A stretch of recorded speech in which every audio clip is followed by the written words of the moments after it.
Neat ಗದ್ದಲ ಸರ್ಕಾರ versus ವಿಪಕ್ಷಗಳು 5 ಬೇಡಿಕೆ ಒಪ್ಪುತ್ತಾ ಕೇಂದ್ರ ರಿಸೈನ್ ಮಾಡ್ತಾರಾ ಪ್ರಧಾನ್ ವಿದ್ಯಾರ್ಥಿಗಳ ರಕ್ಷಣೆಯೋ ರಾಜಕೀಯ ನಾಟಕನ ನೀಟ್ ಮಹಾಭಾರತದ ಸುದ್ದಿ ಇದು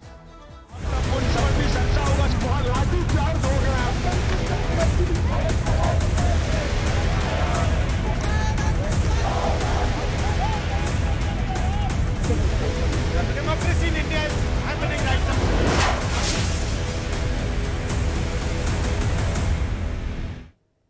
ದೆಹಲಿಯಲ್ಲಿ ನೀಟ್ ಸಂಗ್ರಾಮ ಮುಂದುವರೆದಿದೆ. ಸಂಸತ್ನ ಉಭಯ ಸದನಗಳಲ್ಲೂ ಕೂಡ ಇದೇ ವಿಷಯ ಮೊನ್ನೆಯಿಂದಲೂ ಕೋಲಾಹಲವನ್ನೇ ಎಬ್ಬಿಸ್ತಾ ಇದೆ. ನೀಟ್ ಕುರಿತಂತೆ ಚರ್ಚೆಗೆ ಅವಕಾಶವನ್ನ ಉಭಯ ಸದನಗಳಲ್ಲೂ ಮಾಡಿಕೊಳ್ಬೇಕು ಅಂತ ಹೇಳಿ ವಿಪಕ್ಷಗಳು ಪಟ್ಟನ್ನ ಹಿಡಿದಿವೆ. ಇವತ್ತು ಕಪ್ಪು ಬಟ್ಟೆಯನ್ನ ಧರಿಸಿ ಕಾಂಗ್ರೆಸ್ನ ನಾಯಕರು ಸದನದಲ್ಲಿ ಹಾಜರಾಗಿದ್ದಾರೆ. ಇವತ್ತು ಚರ್ಚೆಗೆ ಅವಕಾಶ ಕೊಡುವಂತ ಸಾಧ್ಯತೆಗಳಿದೆ. ಕೆಲ ಹೊತ್ತಲ್ಲೇ ಚರ್ಚೆಯ ಸಮಯವನ್ನ ನಿಗದಿ ಮಾಡುವ ಬಗ್ಗೆ ನಿರ್ಧಾರವನ್ನ ಕೈಗೊಳ್ಳಲಾಗುತ್ತೆ. 5 ಪ್ರಮುಖ ಬೇಡಿಕೆಗಳನ್ನ ಕೇಂದ್ರ ಸರ್ಕಾರದ ಮುಂದೆ ಇಡಲಾಗಿದೆ. ಅದರಲ್ಲಿ ಈಗ 2 ಬೇಡಿಕೆಯನ್ನ ನಾವು ಫುಲ್ಫಿಲ್ ಮಾಡ್ತೀವಿ ಅಂತ ಸೆಂಟ್ರಲ್ ಗವರ್ಮೆಂಟ್ ಹೇಳ್ತಾ ಇದೆಯಂತೆ. ಅದಕ್ಕೆ ನಾವು ಒಪ್ಪಲ್ಲ, 5 ಬೇಡಿಕೆಯನ್ನ ಈಡೇರಿಸಿದ್ರೆ ಮಾತ್ರ ನಾವು ಪ್ರತಿಭಟನೆಯನ್ನ ಹಿಂದಕ್ಕೆ ಪಡಿತೀವಿ ಅಂತ ಹೇಳಿ ವಿದ್ಯಾರ್ಥಿ ಸಂಘಟನೆಗಳು, ಸಿಜೆಪಿ ಪಕ್ಷ ಇರ್ಬೋದು, ಕಾಂಗ್ರೆಸ್ ಪಕ್ಷ ಎಲ್ಲ ಹೇಳ್ತಾ ಇದ್ದಾರೆ. ಇನ್ನೊಂದು ಕಡೆ ಇವತ್ತು ಕಪ್ಪು ಬಟ್ಟೆಯನ್ನ ಧರಿಸಿ ಇವತ್ತು ಕಾಂಗ್ರೆಸ್ನ ನಾಯಕರು, ವಿಪಕ್ಷದವರು ಎಲ್ಲರೂ ಕೂಡ ಇವತ್ತು ಸದನಕ್ಕೆ ಹಾಜರಾಗೋದಕ್ಕೆ ಅಂತ ಬಂದಿದ್ದಾರೆ. ಒಂದ್ ಕಡೆ ಸದನದ ಒಳಗೂ ಇದೇ ವಿಷಯ ದೊಡ್ಡ ಮಟ್ಟದಲ್ಲಿ ಪ್ರತಿಧ್ವನಿಸ್ತಾ ಇದೆ. ಇನ್ನೊಂದ್ ಕಡೆ ಜಂತರ್ ಮಂತರ್ನಲ್ಲೂ ಅಷ್ಟೇ ಧರ್ಮೇಂದ್ರ ಪ್ರಧಾನ್ ಅವರು ರಾಜೀನಾಮೆ ಕೊಡೋ ತನಕ ಪ್ರತಿಭಟನೆಯಿಂದ ಹಿಂದೆ ಸರಿಯುವಂತ ಮಾತೇ ಇಲ್ಲ ಅಂತ ಹೇಳಿ ವಿದ್ಯಾರ್ಥಿಗಳು ಹೋರಾಟಕ್ಕೆ ಇಳಿದಿದ್ದಾರೆ. ಇದೇ ರೀತಿ ಲಾಠಿ ಚಾರ್ಜ್ ಮಾಡೋದು ಅಥವಾ ವಿದ್ಯಾರ್ಥಿಗಳನ್ನ ಹಿಮ್ಮೆಟ್ಟಿಸುವಂತ ಪ್ರಯತ್ನಗಳು ಮುಂದುವರೆದ್ರೆ ದೇಶದ ಮೂಲೆ ಮೂಲೆಯಿಂದ ಇನ್ನಷ್ಟು ವಿದ್ಯಾರ್ಥಿಗಳು ಬರ್ತಾರೆ ನಮ್ಮ ಸಪೋರ್ಟಿಗೆ ಅಂತ ಹೇಳಿ ಎಚ್ಚರಿಕೆಯನ್ನ ಕೇಂದ್ರ ಸರ್ಕಾರಕ್ಕೆ ವಿದ್ಯಾರ್ಥಿಗಳು ಕೊಟ್ಟಿದ್ದಾರೆ. ಇನ್ನು ಇವತ್ತು ಈ ಬಗ್ಗೆ ಸದನದಲ್ಲಿ ಮಾತನಾಡೋದಕ್ಕೆ ಸಮಯ ನಿಗದಿ ಮಾಡೋ ಬಗ್ಗೆ ನಿರ್ಧಾರವನ್ನ ಮಾಡಲಾಗುತ್ತೆ. ಇವತ್ತು ಅವಕಾಶ ಕೊಡುವಂತ ಚಾನ್ಸಸ್ ಜಾಸ್ತಿನೇ ಇದೆ.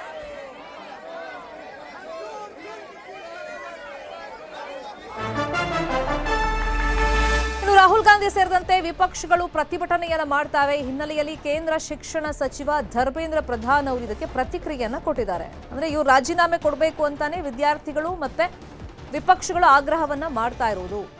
ರಾಹುಲ್ ಗಾಂಧಿ ಹೋರಾಟ ರಾಜಕೀಯ ಅಂತ ಹೇಳಿ ಧರ್ಮೇಂದ್ರ ಪ್ರಧಾನ್ ಕಿಡಿಕಾರಿದ್ದಾರೆ. ಕೇಂದ್ರ ಸರ್ಕಾರ ಸಂಸತ್ನಲ್ಲಿ ನೀಟ್ ಬಗ್ಗೆ ಚರ್ಚೆಗೆ ಸಿದ್ಧವಿದೆ, ಆದರೂ ಕಾಂಗ್ರೆಸ್ ರಾಜಕೀಯ ನಾಟಕ ಆಡ್ತಾ ಇದೆ. ವಿಪಕ್ಷಗಳಿಗೆ ವಿದ್ಯಾರ್ಥಿಗಳ ಸಮಸ್ಯೆಗೆ ಪರಿಹಾರ ಅನ್ನೋದು ಬೇಕಾಗಿಲ್ಲ. ನಿನ್ನೆ ಏಕಾಏಕಿ ರಾಹುಲ್ ಗಾಂಧಿ ಪ್ರಧಾನಿಗಳ ನಿವಾಸದ ಮುಂದೆ ಬಂದು ಧರಣಿ ಕೂತರು. ಅಲ್ಲಿ ಭದ್ರತಾ ನಿಯಮಗಳ ಉಲ್ಲಂಘನೆ ಮಾಡಿ ಅವರು ಪ್ರತಿಭಟನೆಯನ್ನ ಮಾಡಿದ್ದಾರೆ. ವಿದ್ಯಾರ್ಥಿಗಳಿಗೆ ಕೇವಲ ಆಕ್ರೋಶದ ಪ್ರದರ್ಶನ ಬೇಕಾಗಿಲ್ಲ, ವಿದ್ಯಾರ್ಥಿಗಳು ಕೇಳ್ತಿರೋದು ಜವಾಬ್ದಾರಿಯುತ ಪರಿಹಾರ, ಅದನ್ನ ವಿಪಕ್ಷಗಳು ಕೊಡಿಸಬೇಕಾಗಿದೆ ಅಂತ ಎಕ್ಸ್ನಲ್ಲಿ ಪೋಸ್ಟ್ ಅನ್ನ ಹಾಕಿದ್ದಾರೆ ಕೇಂದ್ರ ಶಿಕ್ಷಣ ಸಚಿವ ಧರ್ಮೇಂದ್ರ ಪ್ರಧಾನ್. ಇನ್ನೊಂದು ಕಡೆ ಧರ್ಮೇಂದ್ರ ಪ್ರಧಾನ್ ರಾಜೀನಾಮೆಯ ಪ್ರಮುಖ ಬೇಡಿಕೆಯನ್ನ ವಿಪಕ್ಷಗಳು ಮುಂದಿಟ್ಟಿವೆ, ರಾಹುಲ್ ಗಾಂಧಿ ಅವರು ಮುಂದಿಟ್ಟಿದ್ದಾರೆ. ವಿದ್ಯಾರ್ಥಿಗಳು ಕೂಡ ಇದೇ ಆಗ್ರಹವನ್ನ ಮಾಡ್ತಾ ಇರೋದು. ಇನ್ನೊಂದು ಕಡೆ ನಾವು ಯಾರೆಲ್ಲ ಇಲ್ಲಿ ತಪ್ಪಿತಸ್ಥರಿದ್ದಾರೆ ಅವರಿಗೆ ಶಿಕ್ಷೆಯನ್ನ ಕೊಡಿಸ್ತೀವಿ ಕಾನೂನು ರೀತಿಯಲ್ಲಿ ಅಂತ ಕೇಂದ್ರ ಸರ್ಕಾರ ಹೇಳ್ತಾ ಇದೆ. ಅದಕ್ಕೆ ನಾವು ಬಗ್ಗಲ್ಲ, ಒಪ್ಕೊಳ್ಳೋದಿಲ್ಲ. ಸಚಿವರು ಇಲ್ಲಿ ಹೊಣೆಗಾರಿಕೆಯನ್ನ ವಹಿಸಿಕೊಂಡು, ಒಂದು ಜವಾಬ್ದಾರಿಯನ್ನ ವಹಿಸಿಕೊಂಡು ಅವರು ರಾಜೀನಾಮೆಯನ್ನ ಕೊಡಬೇಕು ಅಂತ ಈಗ ವಿದ್ಯಾರ್ಥಿಗಳು ಮತ್ತೆ ಪ್ರತಿಪಕ್ಷಗಳು ಕೇಳ್ತಿದ್ದಾರೆ. ದಿಲ್ಲಿಯಲ್ಲಿ ಇವತ್ತು ಕೂಡ ಭಾರಿ ಪ್ರತಿಭಟನೆ ನಡೆಯುವಂತ ಸಾಧ್ಯತೆ ಇದೆ. ಹಾಗಾಗಿ ದಿಲ್ಲಿ ಪೊಲೀಸರು ಮುನ್ನೆಚ್ಚರಿಕಾ ಕ್ರಮಗಳನ್ನು ಕೈಗೊಂಡಿದ್ದಾರೆ, ಭಾರಿ ಭದ್ರತೆಯನ್ನ ಕೈಗೊಂಡಿದ್ದಾರೆ. 16 ಮೆಟ್ರೋ ನಿಲ್ದಾಣಗಳನ್ನ ಬಂದ್ ಮಾಡಿದ್ದಾರೆ ಪೊಲೀಸರು. ಲೋಕ ಕಲ್ಯಾಣ ಮಾರ್ಗ, ರಾಜೀವ್ ಚೌಕ್, ಪಟೇಲ್ ಚೌಕ್, ರಾಮಕೃಷ್ಣ ಆಶ್ರಮ ಮಾರ್ಗ, ಬಾರಾಖಂಬ ರಸ್ತೆ, ಸುಪ್ರೀಂ ಕೋರ್ಟ್, ಸೇವಾತೀರ್ಥ ಜನಪಥ್, ಮಂಡಿ ಹೌಸ್, ಕೇಂದ್ರ ಸಚಿವಾಲಯ, ITO, Delhi gate, Indraprastha, Khan market, ಚೋರ್ಬಾಗ್ ಹಾಗೇನೆ ಶಿವಾಜಿ ಸ್ಟೇಡಿಯಂನ ನಿಲ್ದಾಣಗಳು ಕ್ಲೋಸ್ ಮಾಡಿದ್ದಾರೆ. ಮುಂದಿನ ಸೂಚನೆ ಬರೋ ತನಕನೂ ಮೆಟ್ರೋ ಸ್ಟೇಷನ್ಗಳನ್ನ ಓಪನ್ ಮಾಡದಂತೆ ಆದೇಶವನ್ನ ನೀಡಲಾಗಿದೆ. ಯಾಕಂದ್ರೆ ದೇಶದ ಮೂಲೆ ಮೂಲೆಯಿಂದ ಸಾಕಷ್ಟು ಸಂಖ್ಯೆಯಲ್ಲಿ ದೆಹಲಿಗೆ ಹೋಗಿ ಪ್ರತಿಭಟನೆಯಲ್ಲಿ ಪಾಲ್ಗೊಳ್ಳೋದಕ್ಕೆ ಅಂತ ಹೇಳಿ ವಿದ್ಯಾರ್ಥಿಗಳು ಬರ್ತಾ ಇದ್ದಾರೆ, ಬೇರೆ ಬೇರೆ ವಿದ್ಯಾರ್ಥಿ ಸಂಘಟನೆಯವರು. ಹಾಗಾಗಿ ದೆಹಲಿ ಉದ್ವಿಗ್ನ ಪರಿಸ್ಥಿತಿಗೆ ಹೋಗಬಾರದು, ಅಹಿತಕರ ಘಟನೆಗಳು ಜನನಿಬಿಡ ಪ್ರದೇಶದಲ್ಲಿ ನಡೆಯಬಾರದು ಅನ್ನೋ ಉದ್ದೇಶದಿಂದ ಕೆಲವೊಂದು ಪ್ರಮುಖ ಏರಿಯಾಗಳಲ್ಲಿ ಪೊಲೀಸರು ಒಂದಿಷ್ಟು ನಿರ್ಬಂಧಗಳನ್ನು ವಿಧಿಸಿದ್ದಾರೆ. ಅದರಲ್ಲೂ 16 ಮೆಟ್ರೋ ಸ್ಟೇಷನ್ಗಳನ್ನು ಸದ್ಯಕ್ಕೆ ಬಂದ್ ಮಾಡಿದ್ದಾರೆ. ಮುಂದಿನ ಆದೇಶ ತನಕ ಇದೇ ರೀತಿ 16 ಮೆಟ್ರೋ ನಿಲ್ದಾಣಗಳು ಕ್ಲೋಸ್ ಆಗಿ ಇರ್ತವೆ. ಇನ್ನೊಂದು ಕಡೆ ವಿದ್ಯಾರ್ಥಿಗಳು ನಾವು ತೀವ್ರ ಸ್ವರೂಪದಲ್ಲಿ ಪ್ರತಿಭಟನೆಯನ್ನು ಮಾಡ್ತೀವಿ ಅಂತ ಹೇಳಿ ಸರ್ಕಾರಕ್ಕೆ ಎಚ್ಚರಿಕೆಯನ್ನು ಕೊಟ್ಟಿದ್ದಾರೆ. ಹಾಗಾಗಿ ಪೊಲೀಸರು ಮೊನ್ನೆ ಆದ ರೀತಿಯಲ್ಲಿ ಘಟನೆ ಆಗಬಾರದು, ಲಾಠಿ ಚಾರ್ಜ್ ಮಾಡಿದ್ರಿಂದ ವಿದ್ಯಾರ್ಥಿಗಳ ಮೇಲೆ ಬಲಪ್ರಯೋಗವನ್ನ ಸರ್ಕಾರ ಮಾಡಿಸಿದೆ ಅಂತ ಕೆಟ್ಟ ಹೆಸರು ಬಂದಿರೋದ್ರಿಂದ ಈಗ ಪೊಲೀಸರು ಭದ್ರತೆಯನ್ನ ಹೆಚ್ಚು ಮಾಡಿದ್ದಾರೆ. ಇನ್ನು ವಿದ್ಯಾರ್ಥಿಗಳ ಮೇಲೆ ಲಾಠಿ ಚಾರ್ಜ್ ಪ್ರಕರಣ ತುರ್ತು ವಿಚಾರಣೆಗೆ ಸುಪ್ರೀಂ ಕೋರ್ಟ್ ನಿರಾಕರಿಸಿದೆ. ನಮ್ಮ ಸಮಯ ವ್ಯರ್ಥ ಮಾಡಬೇಡಿ ಅಂತ ಕೋರ್ಟ್ ಹೇಳಿದೆ. ಹಲ್ಲೆ ವಿಡಿಯೋ ನೋಡಿ ತುರ್ತು ವಿಚಾರಣೆಗೆ ಮನವಿಯನ್ನ ಮಾಡಲಾಗಿತ್ತು. ಕೆಲ ಸಂಘಟನೆಗಳು ಮತ್ತೆ ವಕೀಲರು ತುರ್ತಾಗಿ ಅರ್ಜಿಯನ್ನ ಹಾಕೊಂಡಿದ್ರು. ವಿಡಿಯೋಗಳನ್ನ ನೋಡೋಕೆ ಆಸಕ್ತಿ ಮತ್ತೆ ಸಮಯ ಕೋರ್ಟ್ ಹತ್ರ ಇಲ್ಲ. ಕೋರ್ಟ್ ಟೈಮನ್ನ ವೇಸ್ಟ್ ಮಾಡಬೇಡಿ, ನ್ಯಾಯಾಲಯದ ಸಮಯವನ್ನ ವೇಸ್ಟ್ ಮಾಡಬೇಡಿ, ರಾಜಕೀಯ ಅಖಾಡ ಅಲ್ಲ ಇದು ಅಂತ ದೆಹಲಿ ಹೈಕೋರ್ಟ್ ಬೆನ್ನಲ್ಲೇ ಸುಪ್ರೀಂ ಕೋರ್ಟ್ ಕೂಡ ಈ ವಿಷಯವಾಗಿ ಚಾಟಿಯನ್ನ ಬೀಸಿದೆ. ಅಂದ್ರೆ ಕಾನೂನು ರೀತಿಯಲ್ಲಿ ಹೋರಾಟ ಮಾಡೋದಕ್ಕೂ ಕೂಡ ಕೆಲವೊಂದು ಸಂಘಟನೆಯವರು ವಕೀಲರು ಅರ್ಜಿಯನ್ನ ಹಾಕೊಂಡಿದ್ರು. ಆದ್ರೆ ಆ ವಿಡಿಯೋಗಳನ್ನ ನೋಡ್ಕೊಂಡು ಕೂತ್ಕೊಳ್ಳೋದಕ್ಕೆ ಕೋರ್ಟ್ಗೆ ಸಮಯ ಇಲ್ಲ, ನಮ್ಮ ಟೈಮನ್ನ ವೇಸ್ಟ್ ಮಾಡಬೇಡಿ, ನ್ಯಾಯಾಲಯ ಅನ್ನೋದು ರಾಜಕೀಯ ಅಖಾಡ ಅಲ್ಲ ಅಂತ ಸುಪ್ರೀಂ ಕೋರ್ಟ್ ಚಾಟಿಯನ್ನ ಬೀಸಿದೆ. ದೆಹಲಿ ಹೈಕೋರ್ಟ್ ತರಾಟೆಗೆ ತಗೊಂಡ ಬೆನ್ನಲ್ಲೇ ಸುಪ್ರೀಂ ಕೂಡ ಈಗ ಚಾಟಿಯನ್ನ ಬೀಸಿದೆ. ಒಂದು ಕಡೆ ಕಾನೂನು ರೀತಿಯಲ್ಲಿ ಹೋರಾಟಗಳನ್ನು ನಡೆಸೋದ ಪ್ರಯತ್ನಗಳು ಆಗ್ತಾ ಇದೆ, ಇನ್ನೊಂದು ಕಡೆ ಪ್ರತಿಭಟನೆ ಕೂಡ ತೀವ್ರ ಸ್ವರೂಪವನ್ನು ಪಡ್ಕೊಳ್ತಾ ಇದೆ.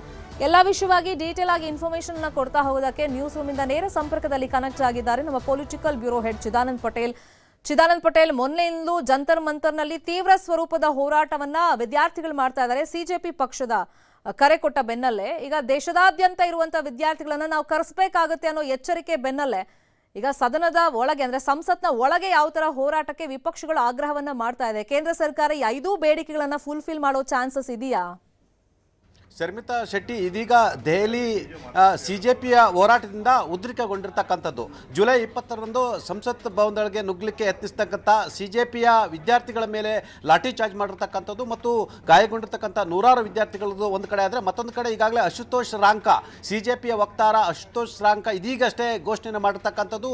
ಜುಲೈ 20ರ ಹೋರಾಟ ಅದು ಕೇವಲ ಟ್ರೈಲರ್ ಅಷ್ಟೇ, ನಾವು 1 ಲಕ್ಷ ವಿದ್ಯಾರ್ಥಿಗಳನ್ನ ದೆಹಲಿಗೆ ಕರೆಸ್ತೀವಿ ಅನ್ನೋ ಮುಖಾಂತರ ಸರ್ಕಾರಕ್ಕೆ ಎಚ್ಚರಿಕೆಯನ್ನು ಕೊಟ್ಟಿರ್ತಕ್ಕಂಥದ್ದು. ಈ ಎಲ್ಲ ಬೆನ್ನಲ್ಲೇ ಎಲ್ಲ ಒಂದು ಕಡೆ ದೆಹಲಿಯಲ್ಲಿ ಉದ್ರಿಕ್ತ ಪರಿಸ್ಥಿತಿ ನಿರ್ಮಾಣ ಆಗುತ್ತೆ ಎಂಬ ಕಾರಣಕ್ಕಾಗಿ ಮತ್ತು ವಿಪಕ್ಷಗಳು ಎಲ್ಲ ಒಂದು ಕಡೆ ಸರ್ಕಾರದ ವಿರುದ್ಧ ಹೋರಾಟವನ್ನು ಹಮ್ಮಿಕೊಂಡಿರ್ತಕ್ಕಂಥದ್ದು, ಮತ್ತೊಂದು ಕಡೆ ಸಂಸತ್ ಅಧಿವೇಶನ ಕೂಡ ನಡೀತಿರ್ತಕ್ಕಂಥದ್ದು. ಈ ಎಲ್ಲ ಕಾರಣಕ್ಕಾಗಿ ಸ್ಥಳೀಯವಾಗಿ ಅಲ್ಲಿ ಮೊಬೈಲ್ ನೆಟ್ವರ್ಕ್ ಅನ್ನು ಕೂಡ ಬ್ಯಾನ್ ಮಾಡಿರ್ತಕ್ಕಂಥದ್ದು, ಸದ್ಯಕ್ಕೆ ಸ್ಥಗಿತಗೊಳಿಸಿರ್ತಕ್ಕಂಥದ್ದು. ಜೊತೆಗೆ ದೆಹಲಿಯ ಪ್ರಮುಖ 16 ಮೆಟ್ರೋಗಳನ್ನು ಈಗಾಗಲೇ ಬಂದ್ ಮಾಡಿರ್ತಕ್ಕಂಥದ್ದು. ಅದು ಶಿವಾಜಿ ಮೆಟ್ರೋ ಸೇರಿದಂತೆ 16 ಮೆಟ್ರೋಗಳನ್ನ ಬಂದ್ ಮಾಡಿರ್ತಕ್ಕಂಥದ್ದು. ಆ ಮುಖಾಂತರ ಸಂಚಾರ ಕೂಡ ಅಸ್ತವ್ಯಸ್ತ ಆಗಿರ್ತಕ್ಕಂಥದ್ದು. ಯಾರು ಕೂಡ ಜಂತರ್ ಮಂತರ್ ಮತ್ತು ಸಂಸತ್ ಭವನದತ್ತ ಯಾರು ಕೂಡ ಸುಳಿಬಾರದು ಮತ್ತು ಹೋರಾಟಗಾರರು ಮತ್ತು ಪ್ರತಿಭಟನಾಕಾರರು ಸುಳಿಬಾರದು ಎಂಬ ಕಾರಣಕ್ಕಾಗಿ ಎಲ್ಲ ಮೆಟ್ರೋ ನಿಲ್ದಾಣಗಳನ್ನು ಬಂದ್ ಮಾಡುವ ಮುಖಾಂತರ ಇದೀಗ ದೆಹಲಿ ಮೆಟ್ರೋ ಸಂಸ್ಥೆ ಈಗಾಗಲೇ ಪತ್ರಿಕಾ ಪ್ರಕಟಣೆಯನ್ನು ಹೊರಡಿಸಿರ್ತಕ್ಕಂಥದ್ದು. ಈ ಎಲ್ಲ ಬೆನ್ನಲ್ಲೇ ಇದೀಗ ವಿಪಕ್ಷಗಳು ಕೂಡ ಇದನ್ನು ರಾಜಕೀಯ ಅಸ್ತ್ರವಾಗಿ ಬಳಸಿಕೊಳ್ಳಲಿಕ್ಕೆ ತೀರ್ಮಾನ ಮಾಡಿರ್ತಕ್ಕಂಥದ್ದು.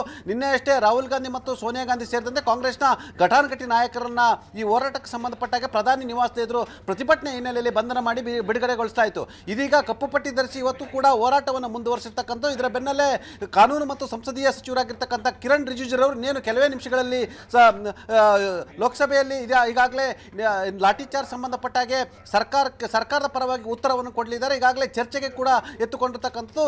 ಸಿಜೆಪಿ ಪಾರ್ಟಿಯ ಮುಖ್ಯಸ್ಥರಾಗಿರ್ತಕ್ಕಂಥ ಅಭಿಷೇಕ್ ದೀಪ್ ಇದೀಗ ಇದು ಕೇವಲ ಹೋರಾಟ ಅಲ್ಲ, ನಮ್ಮ ಹಕ್ಕು ಮತ್ತು ಈ ಹೋರಾಟ ಇಲ್ಲಿಗೆ ನಿಲ್ಲ, ಧರ್ಮೇಂದ್ರ ಪ್ರಧಾನ್ ರಾಜೀನಾಮೆ ಸೇರಿದಂತೆ ವಿದ್ಯಾರ್ಥಿಗಳಿಗೆ ಈಗಾಗಲೇ ನೀಟ್ ಅಕ್ರಮಕ್ಕೆ ಸಂಬಂಧಪಟ್ಟಾಗೆ ಉನ್ನತ ಮಟ್ಟದ ತನಿಖೆ ಆಗಬೇಕು ಮತ್ತು ನೀಟ್ ಪರೀಕ್ಷೆ ಮುಂದೂಡಿಕೆ ಕಾರಣಕ್ಕಾಗಿ ಈಗಾಗಲೇ 10ಕ್ಕೂ ಹೆಚ್ಚು ವಿದ್ಯಾರ್ಥಿಗಳು ಸಾವನ್ನಪ್ಪಿರ್ತಕ್ಕಂಥ ಆಯಾ ಕುಟುಂಬಗಳಿಗೆ 1 ಕೋಟಿ ರೂಪಾಯಿಯನ್ನು ಪರಿಹಾರವನ್ನು ಕೊಡಬೇಕು ಮತ್ತು ಲಾಠಿ ಚಾರ್ಜ್ ಆಗಿದ್ದಕ್ಕೆ ಸರ್ಕಾರ ಕ್ಷಮೆ ಯಾಚಿಸಬೇಕು ಮತ್ತು ಉನ್ನತ ಮಟ್ಟದ ತನಿಖೆಗೆ ವಹಿಸಬೇಕಂತೇಳಿ ಆಗ್ರಹವನ್ನು ಮಾಡಿರ್ತಕ್ಕಂಥದ್ದು. ಇದರ ಬೆನ್ನಲ್ಲೇ ಜುಲೈ 20ರಂದು ನಡೆದಂಥ ಲಾಠಿ ಚಾರ್ಜ್ನಲ್ಲಿ ಎಲ್ಲ ಒಂದು ಕಡೆ ಅನೇಕರು ಹೊರಗಿನಿಂದ ಬಂದಂಥವರಿದ್ದರು, ಪೊಲೀಸೇತರರು ಕೂಡ ಲಾಠಿ ಚಾರ್ಜನ್ನು ಮಾಡಿರ್ತಕ್ಕಂಥ. ಆ ಮುಖಾಂತರ ಒಂದು ಕಡೆ ಭಾರತೀಯ ಜನತಾ ಪಕ್ಷ ಸಂಘ ಪರಿವಾರದ ಕಾರ್ಯಕರ್ತನ ಬಳಸ್ಕೊಂಡಿದೆ ಅಂತೇಳಿ ಗಂಭೀರ ಆರೋಪವನ್ನು ಇದೀಗ ಮಾಡಿರ್ತಕ್ಕಂಥದ್ದು. ಈ ಎಲ್ಲ ಬೆಳವಣಿಗೆ ಬೆನ್ನಲ್ಲೇ ದೆಹಲಿ ಯಾವುದೇ ಗಳಿಗೆಯಲ್ಲಿ ಕೂಡ ಉದ್ರಿಕ್ತ ಪರಿಸ್ಥಿತಿ ಉಂಟಾಗುವ ಸಾಧ್ಯತೆ ಹಿನ್ನೆಲೆಯಲ್ಲಿ ಇದೀಗ ಸರ್ಕಾರ ಮೆಟ್ರೋ ನಿಲ್ದಾಣಗಳ ಕೂಡ ಈಗಾಗಲೇ ಮೆಟ್ರೋ ಸೇವೆಯನ್ನು ಸ್ಥಗಿತಗೊಂಡಿರ್ತಕ್ಕಂಥದ್ದು ಮತ್ತು ಮೊಬೈಲ್ ನೆಟ್ವರ್ಕ್ಗಳನ್ನು ಕೂಡ ಸ್ಥಗಿತಗೊಳಿಸಿರ್ತಕ್ಕಂಥದ್ದು. ಆ ಮುಖಾಂತರ ಹೆಚ್ಚುವರಿ ಪೊಲೀಸ್ ಪಡೆಗಳನ್ನು ಕೂಡ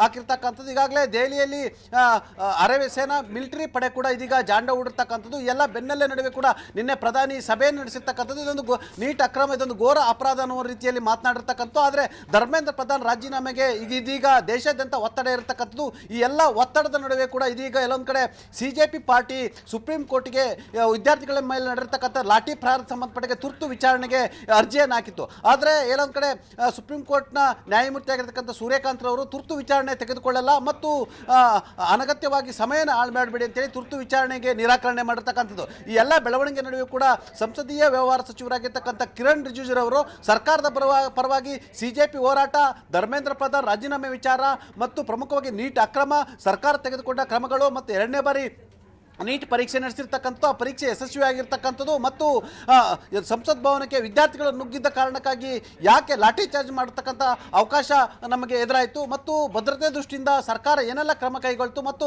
ಮುಂದಿನ ದಿನಗಳಲ್ಲಿ ಸರ್ಕಾರ ತೆಗೆದುಕೊಳ್ತಕ್ಕಂಥ ತೀರ್ಮಾನ ಸಂಬಂಧಪಟ್ಟಾಗೆ ಸಂಸದೀಯ ವ್ಯವಹಾರ ಸಚಿವರಾಗಿರ್ತಕ್ಕಂಥ ಕಿರಣ್ ರಿಜಿಜುರವರು ಇದೀಗ ವಿಪಕ್ಷಗಳಿಗೆ ಇನ್ನೇನು ಕೆಲವೇ ನಿಮಿಷಗಳ ಉತ್ತರವನ್ನು ಕೊಡಲಿದ್ದಾರೆ. ಈ ಎಲ್ಲ ಬೆಳವಣಿಗೆ ಬೆನ್ನಲ್ಲೇ ನಡೆಯೋ ಕೂಡ ಅಮಿತ್ ಶಾ ಅವರು ಕೂಡ ನಿನ್ನೆ ಕೇಂದ್ರ ಶಿಕ್ಷಣ ಸಚಿವರಾಗಿರ್ತಕ್ಕಂಥ ಧರ್ಮೇಂದ್ರ ಪ್ರಧಾನ್ ಜೊತೆ ಸುಮಾರು 1.5 ಗಂಟೆಗೂ ಹೆಚ್ಚು ಸಮಯ ಮಾತುಕತೆ ನಡೆಸಿರ್ತಕ್ಕಂಥದ್ದು.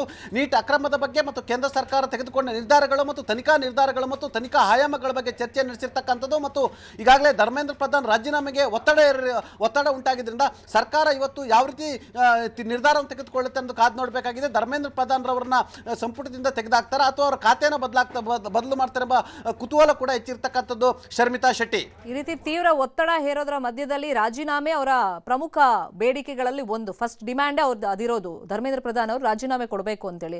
ಅದು ಸೇರಿದಂಗೆ ಒಟ್ಟು 5 ಬೇಡಿಕೆಗಳು. ನಿಮ್ಮ ಎಕ್ಸ್ಪ್ಲನೇಷನ್ ನಮಗೆ ಬೇಕಾಗಿಲ್ಲ, ನಾವು ಕೇಳ್ತಿರುವಂತ ಡಿಮ್ಯಾಂಡ್ಗಳನ್ನ ಫುಲ್ಫಿಲ್ ಮಾಡಿ ಅಂತ ಕೇಳ್ತಿದ್ದಾರೆ. ಅದರಲ್ಲಿ 1-2 ಈಡೇರಿಸ್ತೀವಿ ಅಂದ್ರೂ ಕೂಡ ಒಪ್ಕೊಳ್ತಿಲ್ಲ. ನೆನ್ನೆನೇ ಹೇಳಿದ್ರು 2 ಡಿಮ್ಯಾಂಡ್ ಫುಲ್ಫಿಲ್ ಮಾಡ್ತೀವಿ ಅಂತ, ಅದಕ್ಕೆ ಒಪ್ಕೊಂಡಿರಲಿಲ್ಲ. ಹಾಗಾಗಿ 5ಕ್ಕೆ 5 ಬೇಡಿಕೆ ಈಡೇರಿಕೆ ಆಗೋದು ಮತ್ತೆ ಅಧಿವೇಶನದಲ್ಲಿ ಈ ಬಗ್ಗೆ ಚರ್ಚೆಗೆ ಅವಕಾಶ ಕೊಡೋದು. ಸೊ ಅದ್ರ ಬಗ್ಗೆ ಏನಾದರೂ ಇವತ್ತು ಡಿಸಿಷನ್ ಆಗುತ್ತಾ ಪಟೇಲ್? ಈಗಾಗಲೇ ಅಧಿವೇಶನದಲ್ಲಿ ಸರ್ಕಾರ ಚರ್ಚೆಗೆ ನಿರ್ಧಾರ ಮಾಡಿರ್ತಕ್ಕಂಥದ್ದು ಶರ್ಮಿತಾ ಶೆಟ್ಟಿ. ಇದೇ ಕಾರಣಕ್ಕಾಗಿ ಸಂಸದೀಯ ವ್ಯವಹಾರಗಳ ಸಚಿವ ಕಿರಣ್ ರಿಜಿಜು ಅವರು ಇದೀಗ ಏನು ಜಂತರ್ ಮಂತರ್ನಲ್ಲಿ ಆಗಿರ್ತಕ್ಕಂಥ ಪ್ರತಿಭಟನೆ, ನೀಟ್ ಅವ್ಯವಹಾರ, ಸರ್ಕಾರ ತೆಗೆದುಕೊಂಡ ನಿರ್ಧಾರಗಳು, ಲಾಠಿ ಚಾರ್ಜ್ಗೆ ಕಾರಣಗಳು ಮತ್ತು ಬಂದೋಬಸ್ತು ಮತ್ತು ವಿಪಕ್ಷಗಳ ನಾಯಕರುಗಳ ಹೋರಾಟ ಸಂದರ್ಭದಲ್ಲಿ ಬಂಧನ, ಈ ಎಲ್ಲದರ ಸಂಬಂಧಪಟ್ಟಕ್ಕೆ ಸರ್ಕಾರದ ಪರವಾಗಿ ಇದೀಗ ಇನ್ನೇನು ಕೆಲವೇ ನಿಮಿಷಗಳಲ್ಲಿ ಸಂಸತ್ನಲ್ಲಿ ಉತ್ತರವನ್ನು ಕೊಡಲಿದ್ದಾರೆ ಶರ್ಮಿತಾ ಶೆಟ್ಟಿ. ಮತ್ತೊಂದು ಕಡೆ ಎಲ್ಲೊಂದು ಕಡೆ ಹೋರಾಟವನ್ನು ಮತ್ತಷ್ಟು ತೀವ್ರಗೊಳಿಸಬೇಕಂತೇಳಿ ಈಗಾಗಲೇ ಕಾಂಗ್ರೆಸ್ ಜನತಾ ಪಾರ್ಟಿ ತೀರ್ಮಾನ ಮಾಡಿರ್ತಕ್ಕಂಥದ್ದು. ಇದೇ ಕಾರಣಕ್ಕಾಗಿ ಅಶುತೋಷ್ ರಾಂಕರ್ ಅವರು ಸಂದೇಶ ರವಾನೆ ಮಾಡಿರ್ತಕ್ಕಂಥದ್ದು. ಅಶುತೋಷ್ ರಾಂಕ ಸಿಜೆಪಿ ಪಾರ್ಟಿಯ ವಕ್ತಾರರಾಗಿರ್ತಕ್ಕಂಥದ್ದು. 20ನೇ ತಾರೀಕು ನಡೆದಿರ್ತಕ್ಕಂಥದ್ದು ಕೇವಲ ಟ್ರೈಲರ್ ಅನ್ನೋ ಮುಖಾಂತರ ದೇಶಾದ್ಯಂತ ಎಲ್ಲ ವಿದ್ಯಾರ್ಥಿಗಳನ್ನು ಒಗ್ಗೂಡಿಸ್ತೀವಿ, ದೆಹಲಿಯ ಜಂತರ್ ಮಂತರ್ನಲ್ಲಿ 1 ಲಕ್ಷ ವಿದ್ಯಾರ್ಥಿಗಳನ್ನು ನಾವು ಸೇರಿಸುವ ಮುಖಾಂತರ ಸರ್ಕಾರದ ಅತಿ ದೊಡ್ಡ ಪ್ರತಿಭಟನೆ ಮಾಡ್ತೀವಿ ಅಂತೇಳಿ ಎಚ್ಚರಿಕೆಯನ್ನು ಕೊಟ್ಟಿರ್ತಕ್ಕಂಥದ್ದು. ಇದೇ ಕಾರಣಕ್ಕೆ ಎಲ್ಲೊಂದು ಕಡೆ ದೆಹಲಿಯಲ್ಲಿ ಯಾವುದೇ ಕಾರಣ ಕೂಡ ಉದ್ರಿಕ್ತ ಪರಿಸ್ಥಿತಿ ನಿರ್ಮಾಣ ಆಗಬಾರ್ದೆಂಬ ಕಾರಣಕ್ಕಾಗಿ ಕೇಂದ್ರ ಸರ್ಕಾರ ಮುನ್ನೆಚ್ಚರಿಕಾ ಕ್ರಮವಾಗಿ ಈಗಾಗಲೇ ಮೆಟ್ರೋ ಸೇವೆಯನ್ನು ಸ್ಥಗಿತಗೊಳಿಸಿರ್ತಕ್ಕಂಥದ್ದು ಮತ್ತು ಅಲ್ಲಿ ಮೊಬೈಲ್ ಸೇವೆಯನ್ನು ಸ್ಥಗಿತಗೊಳಿಸಿರ್ತಕ್ಕಂಥದ್ದು. ಹೆಚ್ಚುವರಿ ಅರಸೇನಾ ಪಡೆಗಳು ಮತ್ತು ಮಿಲಿಟರಿ ಪಡೆಯನ್ನು ಕೂಡ ನಿಯೋಜನೆ ಮಾಡಿರ್ತಕ್ಕಂಥದ್ದು. ಶರ್ಮಿತಾ ಶೆಟ್ಟಿ, ಫಾಲೋ ಮಾಡೋಣ ಇವತ್ತು ದೆಹಲಿಯಲ್ಲಿ ಏನಾಗುತ್ತೆ. ಥ್ಯಾಂಕ್ ಯು ಚಿದಾನಂದ್ ಪಟೇಲ್ ಈ ಕ್ಷಣದ ಮಾಹಿತಿಗೆ. ಇನ್ನೊಂದು ಕಡೆ